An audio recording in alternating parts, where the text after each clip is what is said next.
Shalom, shalom, shalom, bien-aimés dans le Seigneur. Soyez bénis, nous sommes dans la joie de nous retrouver ce vendredi soir, comme d'habitude. Ce vendredi 10 janvier 2025, Jésus-Christ est bon, il est Seigneur. Il a permis que nous puissions nous retrouver ce soir autour de ce live. Nous voulons d'abord prier pour mettre tout entre les mains du Seigneur. Tendre Père, nous bénissons ton nom et te rendons gloire et grâce parce que tu es le Dieu Tout-Puissant. Merci pour ta présence au milieu de nous. La Bible déclare que là où 2 ou 3 sont réunis en son nom, lui, il est au milieu d'eux. Seigneur, nous voulons que tu puisses assister notre entretien, ce live du début jusqu'à la fin, afin que toi seul puisses encore te glorifier et que nous puissions bénéficier, Seigneur, de ce que tu vas nous offrir ce soir. Qu'un frère, Seigneur, puisse sentir qu'il a été touché et qu'une sœur soit touchée ce soir au travers de ce live. Laisse que ta main puissante puisse encore, Père de gloire, bénir tout un chacun de nous, afin qu'après ce live, Seigneur, que tout le monde dise que j'ai été à la table du Seigneur et j'ai été béni. Laisse que ton sang précieux nous couvre ce soir et que ton esprit soit à l'œuvre dans toutes choses. Nous te bénissons, te rendons gloire et grâce. Dans le nom du Seigneur Jésus, nous t'avons ainsi prié. Et nous disons Amen. Amen, amen, amen. Bien-aimés dans le Seigneur, shalom, shalom. Que la paix et la grâce du Seigneur soient au milieu de nous, afin que nous puissions écouter ce que le Seigneur nous a réservé ce soir. Aujourd'hui, nous allons parler d'un problème que nous connaissons tous. Et pour bien l'illustrer, nous avons pris l'exemple de la famille de Joseph, dans la famille de Jacob, avec les 12 tribus d'Israël, ses enfants qui étaient 12 garçons et une fille, mais comme en Israël on ne considérait que les garçons, donc on considère les 12 garçons qui sont à l'origine des 12 tribus d'Israël. Parce que chaque enfant de Jacob porte un nom et chaque nom représente une tribu en Israël. Je rappelle que Jacob avait 2 femmes. Il avait Léa et Rachel. Avec Léa, il a eu 11 enfants. Et avec Rachel, il a eu 2 enfants. Alors, comme parmi les 11 enfants, il y avait une fille, donc on considère qu'il avait 10 enfants et 2 garçons avec Rachel, ce qui fait les 12 tribus d'Israël. Et parmi tous ces enfants, l'aîné auprès de Rachel, parce que Rachel n'a eu que 2 enfants avec Joseph, l'aîné auprès de Rachel s'appelait Joseph. Je souligne également qu'il avait, pour expliquer les 12 enfants, donc avec Léa, il a eu 7 enfants, avec les servantes, puisqu'il avait 2 servantes, Zilpa et Bilia. Avec chacune des servantes, il a eu 2 enfants, ce qui fait 11, et 2 autres enfants avec Rachel, ce qui faisait 13 moins 1, ça fait 12, les 12 tribus d'Israël. Alors, nous savons tous très bien que Joseph avait un message du Seigneur. Le Seigneur lui avait déjà parlé depuis son enfance. Il avait une vision que le Seigneur lui avait donnée. Et à cause de cette vision, il est devenu l'enfant qui était haï par ses frères. Chaque fois qu'ils étaient ensemble, il ne cessait de leur dire tout ce que le Seigneur lui avait dit. Et dans tous ces messages, on voyait clairement que c'est lui qui devait diriger, c'est lui qui devait conduire. Et à cause de cela, comme il était 12e parmi les enfants de Jacob, il était parmi les plus jeunes.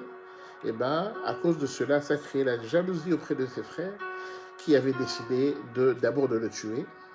Mais comme son frère aîné Ruben s'était opposé, il a dit non, au lieu de le tuer, vendons-le. Et Joseph a été vendu auprès des Ismaélites. Et nous connaissons l'histoire, arrivé là-bas, il a été auprès de Potiphar. Dans la maison de Potiphar, il a connu le problème avec la famille de Potiphar. Finalement, on l'a mis en prison. Il est resté en prison 3 ans, je crois. Et finalement, à cause du message que le Seigneur lui avait donné et de la grâce qu'il avait de connaître et d'interpréter les songes, parce que Pharaon a eu un songe que sa trappe n'arrivait pas à développer. Et Joseph a bien donné l'explication du songe. Et à cause de cela, Joseph a été promu au rang de premier ministre en Égypte. Bien aimé, pendant que Joseph il a officialisé, il a dirigé, il a conduit de main de maître l'Égypte, surtout par rapport au songe que Pharaon avait eu par rapport aux 7 années de vaste grâce et aux 7 années de vaste de vases maigres, Joseph a conduit, il a dirigé en Égypte. Et il est arrivé à un moment bien aimé. Donc je vous ai juste résumé. J'ai dit que c'est du verset 37 jusqu'au verset 50, du chapitre 37 jusqu'au chapitre 50 du livre de Genèse. C'est tellement long, donc c'est vraiment une histoire. Et finalement, quand la famine a battu vraiment, a sévi beaucoup en Israël, donc le papa Jacob a demandé à ses fils d'aller une fois en Égypte, acheter de quoi manger, parce que bon, voilà, il n'y avait plus rien en Israël. Sinon, ils allaient mourir de faim. Et les garçons sont mis d'accord, ils sont allés en Égypte. Et quand ils sont allés en Égypte, ils ont voulu quand même voir le Premier ministre. Ils ignoraient complètement qui il était. Et quand Joseph les a reçus, Joseph les a reconnus tout de suite, mais eux, ils n'avaient pas reconnu Joseph. Finalement, à un moment, Joseph a dit à tout le monde de quitter la maison, de quitter la pièce dans laquelle ils étaient. Et quand tout le monde est sorti, Joseph est resté avec ses frères. Il s'est présenté en disant, je suis Joseph que vous avez vendu. Je suis votre frère que vous avez vendu des années et des années.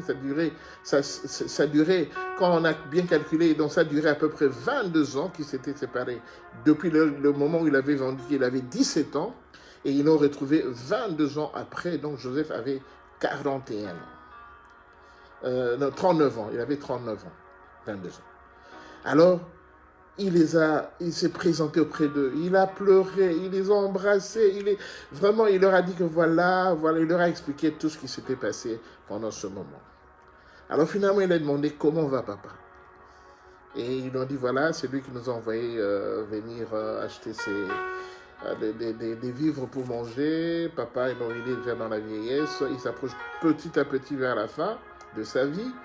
Et Joseph a tenu à ce que son père voit qui il est devenu, et à ce qu'il voit ses enfants, qu'il voit un peu comment il est devenu en Égypte.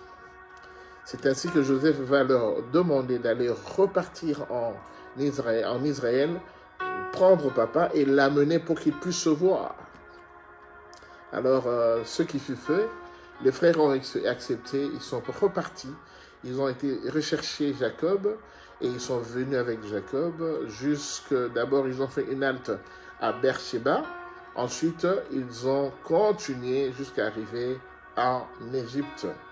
Et quand Joseph a vu son père, il a embrassé le papa, il a pleuré, il a vraiment expliqué tout ça, et le papa était tellement dans la joie parce qu'il ne croyait plus jamais revoir son fils Joseph depuis 22 ans qu'il avait disparu. Donc, pour lui, l'enfant était déjà mort. C'est ce qu'on lui avait dit. Que l'enfant était mort. Il a été attaqué par une bête féroce. On a même ramené sa tunique tachetée de sang parce qu'ils ont pris le sang d'un bouc qu'ils ont versé sur la tunique. Nous connaissons l'histoire. Donc, papa Jacob savait que Joseph était déjà perdu. Il était mort. Il était déchiqueté par un animal sauvage. Mais voilà que bien aimé, 22 ans après, le papa Jacob revoit son fils Joseph en Égypte. Et dans quel état? Il était le premier ministre. Alors, ça fait la joie de papa. Il a fini par voir même les enfants, Ephraïm et Manassé, les deux enfants de Jacob, que Jacob a eu en Égypte. Il les a bénis, comme nous connaissons nous tous. Il les a bénis, mais pas à la manière que Joseph s'attendait. Et finalement, il est resté un petit moment et puis il est décédé. Alors, quand il est décédé, il avait demandé qu'il puisse être enterré en Égypte, à Canaan, à côté du tombeau de sa femme Sarah, et nous connaissons tous l'histoire. Donc on a dû rapatrier le père jusqu'à aller l'enterrer à Canaan. Une fois qu'il était enterré, les frères sont revenus de nouveau auprès de Joseph en Égypte. Et c'est là l'objet de notre enseignement de ce soir. Alors, j'aimerais juste vous rappeler que, bien aimé, Jacob est mort sans pour autant connaître la vérité. Il y avait une vérité qui existait. Mais cette vérité, les frères de Joseph ne l'ont jamais raconté au père. Ils lui ont raconté autre chose. Ils lui ont dit que Joseph a été tué, déchiqueté par un animal sauvage. Donc le papa Jacob, il a vécu toutes ces années, toutes ces 22 années, dans la connaissance que son fils Joseph, qu'il aimait tant, que son fils Joseph était mort déjà depuis longtemps. Ça, c'est la vérité que les frères de Joseph ont rapporté à papa Jacob. Mais 22 ans après, il a revu Joseph. Et Joseph lui a expliqué tout ce qui s'était passé. Alors, maintenant le papa était au courant. Mais les enfants ne se culpabilisaient pas par rapport à ce qu'ils avaient raconté à papa Jacob. Parce que papa Jacob était avec eux. Donc quelque part, papa Jacob, auprès de Joseph, par rapport à eux, il formait une sorte de couverture pour que Joseph ne leur fasse pas de mal. Parce que nous savons tous, dans le monde, on dit rendre à César ce qui est à César. Œil pour œil, dent pour dent. Ça, c'est la devise du monde. Donc, eux, ils savaient qu'après 22 années, si Joseph était vivant et qu'ils ont trouvé qu'il était vivant, ils se sont dit, sûrement, il va se venger contre nous et il va nous faire du mal. Mais comme papa est là, il n'osera pas le faire. Et il n'a pas osé leur faire du mal aussi longtemps que papa Jacob était là. Bien aimé, partagez cet enseignement. Partagez cet enseignement parce que nous allons arriver au point crucial qui fait l'objet de cet enseignement ce 10 janvier 2025. Alors, ils ont été enterrés, papa Jacob, ils sont revenus en Égypte auprès de Joseph. Si nous lisons le verset 15 du chapitre 50 du livre de Genèse, donc Genèse 50, verset 15, la Bible nous dit ceci. Quand les frères de Joseph virent que leur père était mort, ils dirent, si Joseph nous prenait en haine et nous rendait tout le mal que nous lui avons fait, et ils firent dire à Joseph, ton père a donné cet ordre avant de mourir, vous parlerez ainsi à Joseph, oh, pardonne le crime de tes frères et leurs péchés, car ils t'ont fait du mal. Pardonne maintenant le péché des serviteurs du Dieu de ton père. Joseph pleura en entendant ces paroles. Ils se sont dit non. Comme papa est parti, nous n'avons plus de protection. Alors, prenons le devant. Essayons de lui raconter quelque chose que le papa aurait dû dire pour nous, afin que cela puisse calmer sa colère. Parce que pour eux, ils savaient que Joseph était dans la colère. Bien aimé, 22 ans après m'avoir vendu, et je vous retrouve, sans pour autant que papa sache l'histoire réelle, ce qui s'est réellement passé, vous l'avez trompé. Et ils ont dit non, prenons le devant. Racontons-lui quelque chose que papa aurait dit. Alors qu'en réalité, papa Joseph ne leur a rien dit par rapport à ça. Il ne leur avait rien dit parce qu'il est mort en Israël, en Égypte, en la présence de Joseph. Et ils sont venus, ils ont dit, s'il apprend que, s'il nous tient en haine, comme papa n'est plus là, notre protecteur est parti, eh bien, il va nous rendre tout le mal que nous lui avons fait. Bien aimé, dans le monde aujourd'hui, nous sommes le 10 janvier 2025. À combien de personnes tu as fait mal et qui n'ont jamais su jusqu'aujourd'hui? Combien de personnes que tu as déçues dans ta vie? Combien ils sont que tu as déçus dans la vie? On est le 10 janvier 2025. Vous savez bien aimé, j'ai toujours dit, le jour où la mort vient te prendre, tu ne le connais pas. Tu ne connais pas ce jour. Tel que nous sommes là, très peu savent le jour où ils vont mourir. Le jour où Dieu va l'appeler, on ne le sait pas. Alors autant se préparer à l'avance.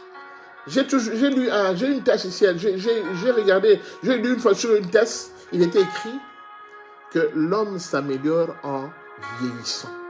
Bien aimé, quand on grandit, on avance en âge, on essaie de s'améliorer, c'est-à-dire on essaie de corriger ces erreurs qu'on a commises pendant qu'on grandissait, pendant l'enfance, pendant la jeunesse. L'homme s'améliore en vieillissant.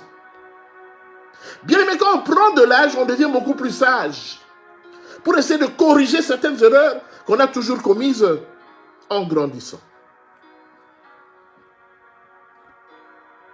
Combien sont en train de pleurer à cause de toi? Combien de personnes tu as déçues? Combien de personnes ont juré de ne plus jamais te parler à cause de ton comportement vis-à-vis d'eux? Bien-aimé, le Seigneur est en train de parler à une personne ce soir. C'est pourquoi je dis, partagez ce message. Nous avons intitulé cet enseignement comme étant « Les vieilles blessures du passé survivent ». Les vieilles blessures du passé survivent. Vous savez, pardonner, c'est oublier. Mais il y a des gens qui ont pardonné, mais qui n'ont jamais oublié le mal qu'on leur a fait. Il y a des gens qui ont pardonné, mais qui ont toujours gardé cette haine. Certaines personnes disent, ne me parle plus jamais de ce monsieur. Je préfère ne pas entendre son nom, comme ça je serai dans l'inquiétude. Mais une fois que tu as parlé de cette personne, tu as parlé de cette femme, ça éveille en moi le mal qu'il m'avait fait, le mal qu'elle m'avait fait. Le 10 janvier 2025 aujourd'hui. Bien, mais combien de familles sont déchirées aujourd'hui? Vous êtes les membres d'une seule famille, de la même famille. Pendant que vous grandissiez, vous étiez bien. Pendant que vous étiez dans la maison familiale, vous vous entendez très bien. Pendant que un à un commence à quitter la maison familiale pour aller former son foyer, fonder son foyer, au début, tout allait bien. Mais arrivé à un certain moment, il y a eu des conflits. Les conflits sont nés. Et vous n'aviez plus gardé les mêmes relations que vous aviez avant. Il y a certains membres de famille que je connais qui ne se parlent plus depuis des années et des années. Je connais. Tu es un frère, tu as une sœur, quelque part en Afrique, en Europe, tout ça, à cause d'un problème qui est survenu dans la famille, vous ne vous parlez plus. Combien sont devenus des ennemis? Combien? Bien aimé, cet enseignement, je crois que c'est tellement important pour une personne. Et je suis sûr que le Saint-Esprit me convainc que beaucoup parmi nous ont des conflits avec leurs frères. Bien aimé, vous savez, Dieu, nous ne le voyons pas. Jésus, nous ne le voyons pas. Nous prions Jésus. Nous laissons tout entre les mains du Seigneur. Mais ce Dieu-là, nous ne le voyons pas. Mais malgré que nous ne le voyons pas, il nous pardonne de nos péchés. Mais qu'est-ce qui nous empêche à nous, qui sommes vivants, qui voyons nos frères et nos sœurs de sang, qu'est-ce qui fait que nous n'arrivons pas à leur pardonner malgré le mal qu'ils nous ont fait? Mais regardez Joseph. Joseph, il était là. Il était mal. Il était mal quand il essayait de revoir ce que ses frères lui ont fait. Mais comme il avait la main de Dieu sur lui, il avait le message du Seigneur sur lui, Joseph est parti et le Seigneur l'a béni. Et quand ses frères l'ont vu, ils l'ont dit, aïe, comme papa est parti là, il va sûrement nous arrêter. Il va sûrement se venger contre nous par rapport au mal qu'on lui a fait. Mais Joseph a répondu comment? Il a dit, au verset 18, ses frères virent vers eux-mêmes se prosterner devant lui. Bien aimé, tellement qu'ils étaient reconnus, qu'ils avaient mal fait à leur frère Joseph, ils sont même venus auprès de Joseph. Ils se sont prosternés en disant, nous voulons devenir tes esclaves. Nous voulons devenir tes esclaves parce que nous t'avons fait du mal. Nous savons que tu vas réagir méchamment vis-à-vis de nous. Alors, nous faisons déjà tes esclaves. Et Joseph leur dit au verset 19, soyez sans crainte. Car suis-je à la place de Dieu? Vous aviez médité de me faire du mal. Dieu l'a changé en bien pour accomplir ce qui arrive aujourd'hui, pour sauver la vie à un peuple nombreux. Bien aimé, Joseph a eu directement le message du pardon. Les vieilles blessures de Joseph, en fait, qui survivaient encore en lui, n'ont pas affecté la vie de Joseph, n'ont pas affecté son comportement. Joseph a dit, ne soyez sans crainte, je ne vous ferai pas du mal. Vous m'avez fait du mal. Mais Dieu l'a changé en bien. Parce qu'il savait que le bien qu'il avait mis en moi, qu'il avait installé en moi, c'était pour sauver un peuple nombreux. Parce que je vous rappelle que, bien aimé, quand ils sont arrivés en Égypte, la délégation était composée de 70 personnes. 70 personnes. Et Joseph a dit que le Seigneur le mal qu'il a changé en bien en moi par rapport à ce que vous m'avez fait, c'était parce qu'il me préparait, parce que je devais venir en aide à un peuple nombreux. 70 en une fois, auprès de Joseph. Joseph a eu le message du pardon, a eu le réflexe du pardon. Et cette personne-là à qui tu as fait mal, ce monsieur-là à qui tu as fait mal, cette femme-là à qui tu as fait mal, ce patron-là auprès de qui tu as escroqué de l'argent, est-ce qu'il aura? Il a toujours eu le réflexe du pardon, comme Joseph. Tu ne sais pas. Mais souvent, on n'a pas, beaucoup de gens, nous n'avons pas la même réaction qu'avait Joseph. Bien-aimé, je répète encore que nous sommes le 25 janvier. Nous sommes le 10 janvier, pardon. C'est juste le début du mois. Essaye de corriger les imperfections de l'année passée ou bien des années passées pour que Dieu bénisse ton année 2025. Donc, dans cet enseignement, nous comprenons bien que c'est le message du pardon que le Seigneur te demande ce soir. Il veut que tu appliques le message du pardon. Il y a beaucoup de gens qui parlent mal de toi à cause de ce que tu leur as fait. Il y a beaucoup de langues qui parlent de toi tout le temps parce que ces gens ont été traumatisés à cause de ton comportement vis-à-vis d'eux. Tu sais de quoi je parle. Tu sais de qui je parle. Mais le Seigneur te demande une seule chose. Pardon. Applique le pardon. Bien aimé, j'ai beaucoup de messages des gens qui ont appliqué le pardon. Le fait qu'ils ont pardonné, c'est comme si une porte qui était fermée devant eux, cette porte s'est ouverte. Et ils ont commencé à prospérer. Bien aimé, 2025, on a fait des prières, on a prié, on a remis ça entre les mains du Seigneur. La fois passée, on a demandé que tu puisses entendre la voix du Seigneur. La Bible dit dans le livre de Jean chapitre 1 verset 1, au commencement était la parole, et la parole était avec Dieu, et la parole était Dieu. Bien aimé, la parole de Dieu te dit ce soir que Joseph avait pardonné à ce frère qui lui avait fait du mal. Il leur avait pardonné. Mais la parole de Dieu te dit ce soir, auprès de quelle personne, auprès de qui tu as fait mal, parce que ces gens-là méditent du mal contre toi. 2025, nous voulons la commencer clean. Les jeunes aujourd'hui disent que c'est chill. Nous voulons la commencer chill. Alors c'est à toi maintenant. C'est à toi maintenant. Bien aimé, likez cet enseignement. Likez, partagez, likez s'il vous plaît. Et ceux qui suivront ça sur YouTube, n'oubliez pas de mettre des likes s'il vous plaît. C'est très important.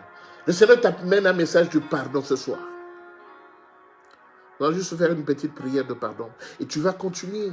Tu vas continuer cette prière. Durant tout ce week-end, applique le message du pardon. Applique la prière du pardon. C'est très important, mon frère, ma soeur. C'est pour ta vie. C'est pour l'année 2025. Peut-être tu as oublié ça.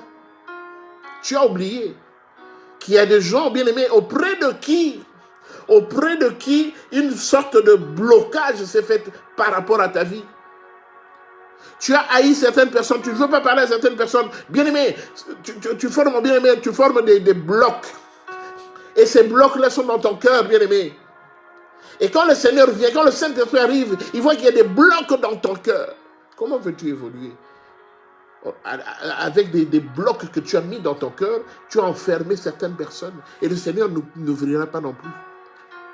Le pardon, c'est juste une puissance qui donne la vie. Ça, ce n'est pas écrit dans la Bible. Hein? Ce n'est pas écrit que le pardon est une puissance qui libère. Ce n'est pas écrit dans la Bible. Mais quand tu appliques le pardon, la solution arrive spontanément. Spontanément. Bien aimé, ça fait longtemps que tu ne parles plus à ton papa. Ça fait longtemps que tu ne lui parles plus. Et tout ce que tu entreprends n'évolue pas, ou bien ça évolue en dents de scie. Prends le courage. Demande pardon à papa.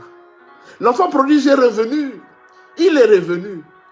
Il a dit, si mon père me pardonne, tout ira bien. Il est revenu auprès de papa. Heureusement que papa était comme Joseph.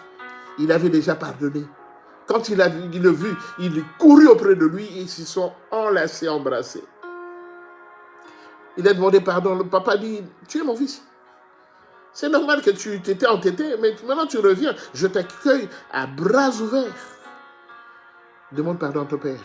Demande pardon à ton frère. Demande pardon à ta femme. Demande pardon à ton mari. Demande pardon à ton fils, là. Que tu as grondé par rapport à une histoire qui s'est passée à la maison. Tu l'as grondé. Et ce fils est devenu indifférent vis-à-vis de toi. Demande-lui pardon. C'est vrai, nous entendons toujours que les enfants nous demandent pardon. Mais toi, papa, tu peux aussi demander pardon à ton fils. Tu vas voir que le visage de l'enfant va s'ouvrir et l'enfant va commencer à sourire.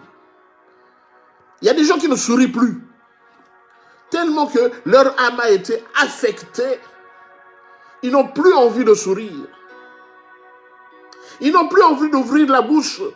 Parce qu'ils savent que ça ne sert à rien que j'ouvre ma bouche auprès des gens qui m'ont fait du mal et qui continuent à me faire du mal. J'aimerais demander à une famille. Nous sommes en début d'année 2025. Je demande à un couple qui est dans une famille avec des enfants, mettez-vous en prière, après réunissez les enfants, installez-vous au salon, demandez aux enfants, dites-nous qu'est-ce que vous trouvez de mal en nous. Qu'est-ce que nous vous avons fait de mal et que vous ne supportez pas jusque maintenant? Dites-nous, nous ouvrons notre cœur parce que nous ne sommes pas, peut-être pas conscients du mal que nous avons fait en vous faisant un geste, en vous disant ceci, en vous parlant ainsi. Dites-nous, révélez-nous ce que vous trouvez en mal en nous. Bien-aimés, parents, je vous conjure de faire cette démarche. Faites cette démarche.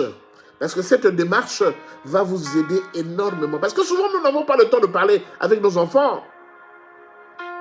Nous n'avons pas le temps de parler avec les enfants.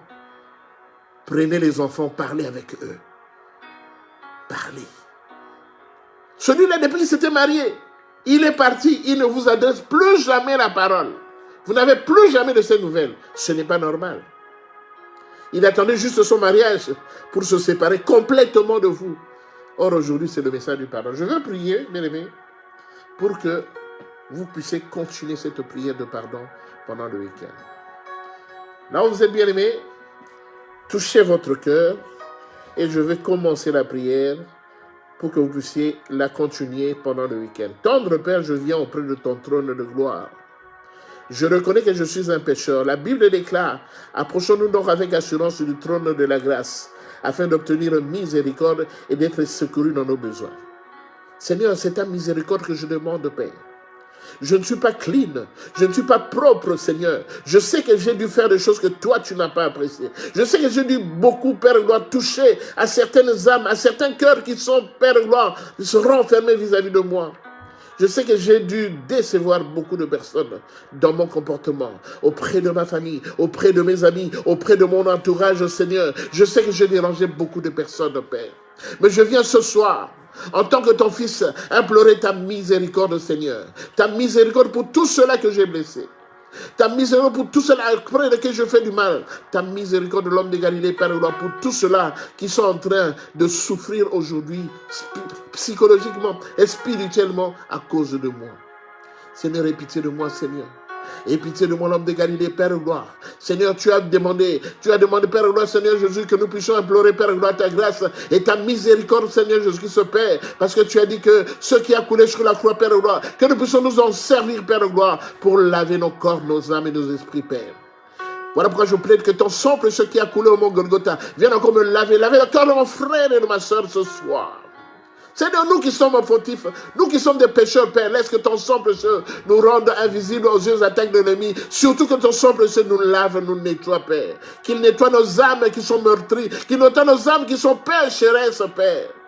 Que ton sang précieux, Seigneur, inonde nos vies, inonde nos foyers, pour que nous puissions, Seigneur Jésus-Christ, dire que tu es notre Seigneur et tu nous as pardonné, Seigneur. Seigneur, aie pitié, Seigneur. Aie pitié de nous, Père. Aie pitié de nous, l'homme de Galilée, Seigneur. Aie pitié de tout ce que nous entreprenons. Et nous, aie pitié de nous, Seigneur Jésus. C'est toi qui libères toutes choses, Père.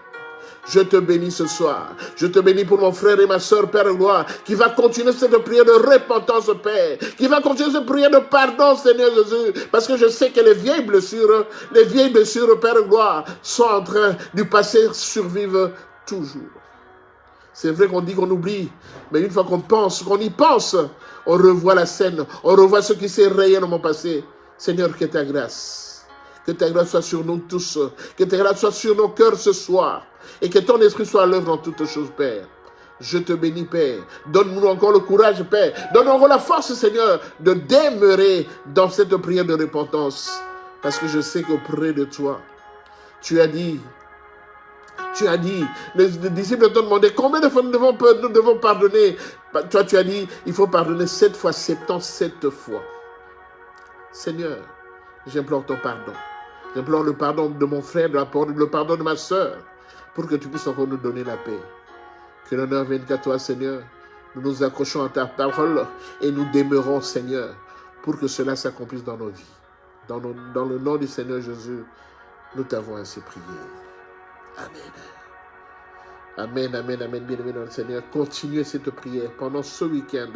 Prenez le temps de demander pardon, Seigneur. Et si le Saint-Esprit vous met à cœur de rencontrer cette personne, même par coup de fil, demandez pardon. Demandez pardon. Ne cherchez pas trop d'explications. Ne cherchez pas trop de justifications. Même si c'est vous qui aviez raison. Mais la personne vous a déconsidéré depuis cette affaire. Et venez auprès de lui, implorer sa miséricorde. Demande-lui pardon. Dis-lui que nous sommes en début d'année 2025. Et je voudrais que cette année 2025, que nous tous nous soyons bénis. Voilà pourquoi tu viens lui demander pardon. N'aie pas honte. N'aie pas honte. Je répète, n'aie pas honte. C'est une démarche que tu dois faire. Si le frère ne veut pas te pardonner, c'est pas grave. Si la soeur ne veut pas te pardonner, c'est pas grave. Mais le Seigneur a vu la démarche et le Seigneur va ouvrir les portes pour l'année 2025. Je vais arrêter là. J'ai tout dit. Celui qui va vraiment bien appliquer cette démarche du pardon, je vous assure que les portes de la vie s'ouvriront pour ces personnes. Soyez bénis, mes amis, nous avons terminé là. Que le Seigneur vous bénisse et que la main du Seigneur puisse encore vous guider. Continuez à liker, continuez à partager cet enseignement. Ça va sauver plus d'une personne ce soir.